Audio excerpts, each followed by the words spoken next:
Tauno. Hi, Tilda. Today we're going to read Honeybee, The Busy Life of Apis mellifera. Okay. I can see the book, okay. One summer morning, deep in the nest, a brand new honeybee squirms, pushes, chews through the wax cap of her solitary cell and into a teeming, trembling flurry. Hum. Look at her, she's a little baby. The busy life of bees. Tongues lick, antenna touch, bodies clamor and scramble over thin wax comb. The new bee rests, soft, fuzzy, and female, like all newly emerged worker bees. Her scientific name is Apis mellifera, but we'll call her Apis for short. You see her? She's getting cleaned off by a grown-up bee.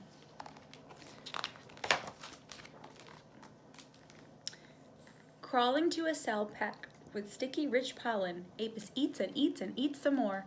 Her wings dry, her color darkens to a warm yellow-orange. Her muscles grow strong. But is she strong enough to fly? Not yet. Cleaning comes first. Apis's first job is to tidy the hive's nursery. She hauls away leftover bits, carts off old wax caps, leaves each cell ready for a new bee egg. When she turns 3 days old, special glands behind her face swell and expand. Soon she is ready for her next job. Will she be flying now? Look at her cute little face. Not yet. First, nursing. The grub-like larvae get all the attention. She checks them, inspects them, and feeds them a milky sweet liquid made with those glands. On Apis's 8th day of life, she leaves the nursery. Will she be flying now? Not yet. First, queen tending. Long and graceful, the queen glides across the combs. 2,000 times a day, the queen stops to drop a single egg into a single cell, pearly white, half the size of a grain of rice, and each will grow into a bee. The queen doesn't have time to take care of herself, so Apis and the others groom her with their forelegs, examine her with their tongues, feed her a drop of sweet brewed food, work her mouth to queen mouth. As they do, they pick up the queen's scent with their antennae, legs, tongues. They pass this scent along to the rest of the nest, a message that the queen is healthy and safe. When Apis turns 12 days old, glands in her abdomen begin making flakes of white wax. It is time for her new job. Will her job be flying?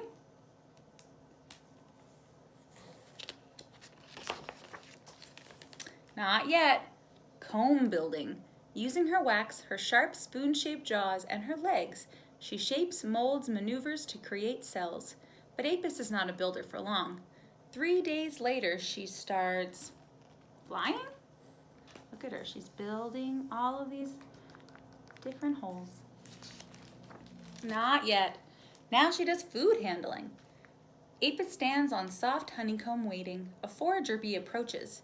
Dusted with pollen and smelling of sunshine and fresh air, she is loaded with nectar. Food for the colony.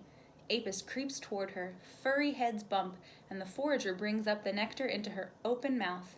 Sticking out her straw-like tongue, Apis sips up the nectar. She folds and unfolds, folds and unfolds, folds and unfolds her mouth until the nectar grows thicker, stickier. She stores the half-dried nectar in an empty cell. Over the next few days, it will ripen into honey. When Apis turns 18 days old, she is ready to start her life outside.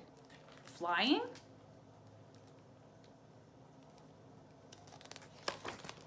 Not yet. Guarding. Apis guards against birds, bears, and bees from other nests. Patrolling a tiny patch by the hive's entrance, Apis sniffs each incoming worker with her antenna. Friend or foe, 2 bees hover nearby. Apis bends her antenna toward them and tests the air. They do not smell like members of her colony. She stands on her hind legs. They do not act like colony members. Apis lets off an alarm scent to warn the others. Robber bees! They're coming to steal honey from the nest! Apis flings herself at one of them. The two grab hold of each other's legs. They curl their abdomens. They roll and grapple. Apis buzzes, bites, and burrows. She is willing to give up her life to protect her nest and its honey. She bites harder. Shaking her off, the robber flies away. She won! She got the robber flies to leave the nest alone. At last, on the 25th day of her life, with the sun just rising and the dew still drying, she leaps from the nest and flies. This is a big page. She's flying. Such a big open space. And there she goes.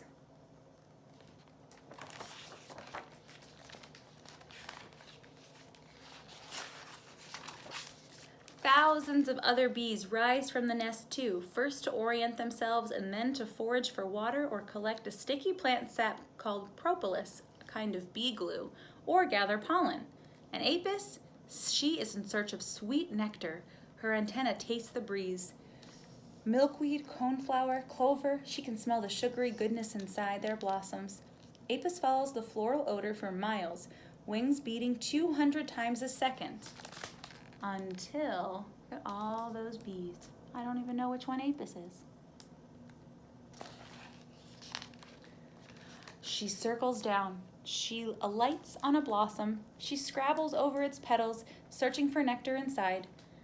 Poking her long tongue deep inside the flower, she sips and swallows and skips to the next flower. The sugary fluid does not go into her belly. It goes into a special sac called a honey stomach. This is how Apis will carry her nectar home. As she visits each flower, grains of pollen stick to her brushy body. They cling to her bristly legs. She carries this pollen from flower to flower, brushing it off, picking it up, pollinating the field. At last, her honey stomach weighs almost as much as she does. Then, wings working hard, she flies back to the hive, where she gives up her nectar to a food handler. Now, will she rest? Look at her collecting nectar from that flower. No, she will dance. Wagging her tail, Apis circles to the left, then to the right. She runs in a long straight line. Other bees gather around. They listen to the vibrations of her dance. Apis is giving directions. She is telling them the nectar is sweet. She is asking them to go there too.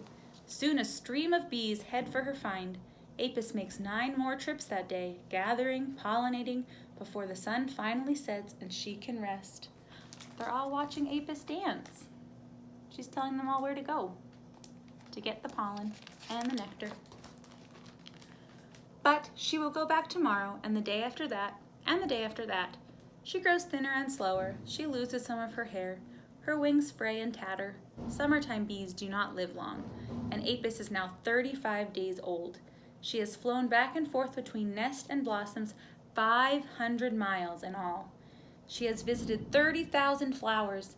She has collected enough nectar to make 1/12 of a teaspoon of honey. Her work is done. She's an old lady now. She's worked really hard. On the morning Apis drops to the ground, the air is warm. The sun is rising and the nectar is sweet. She rolls to her back. Her legs move limply. Her wings beat weakly.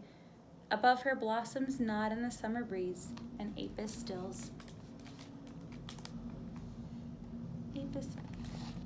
Apis passed away because she lived her whole life.